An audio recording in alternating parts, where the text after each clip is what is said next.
నమస్తే అక్క. నమస్తే తల్లి. నువ్వన్నట్టే మరి కాంగ్రెస్ సత్తా చాటుతుంది, మామూలుగా కాదు. సో మరి దీని గురించి నువ్వేమంటావు? అందరికీ నమస్కారం, అందరికి ప్రతి ఒక్కరికి నమస్కారం అమ్మా. నిన్ననే చెప్పాను, మా శివయ్య నా పక్కనే ఉంటాడు. నేను ఏదన్నా చెప్పాడంటే నన్ను డిసప్పాయింట్ చేయడు. అలాంటిది భారీ మెజార్టీతో ఈరోజు కాంగ్రెస్ గెలిచింది. బీఆర్ఎస్ బీజేపీ ఏం లేదు, డస్ట్బిన్లో ఉన్నారు వాళ్ళు, ఒక 2 డస్ట్బిన్లో కూర్చొని ఉన్నారు వాళ్ళు, అక్కడ కొట్లాడుకోనివ్వండి. ఎందుకంటే ఇప్పుడు నవీన్ అన్న గురించి నేను చాలా దగ్గరగా చూశాను. ఇంటింటికి పోయి ప్రచారం చేస్తారు ఆయన.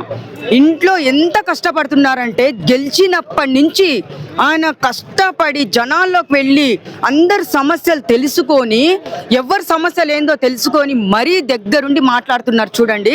అది నాకు బాగా నచ్చింది. జనాల్లో ప్రజల్లోకి పోయి ఏ నాయకుడైనా వాళ్ళ సమస్యలు తెలుసుకొని మాట్లాడితే మనకి ప్రతిసారి పార్టీ అనేది గెలుస్తుంది.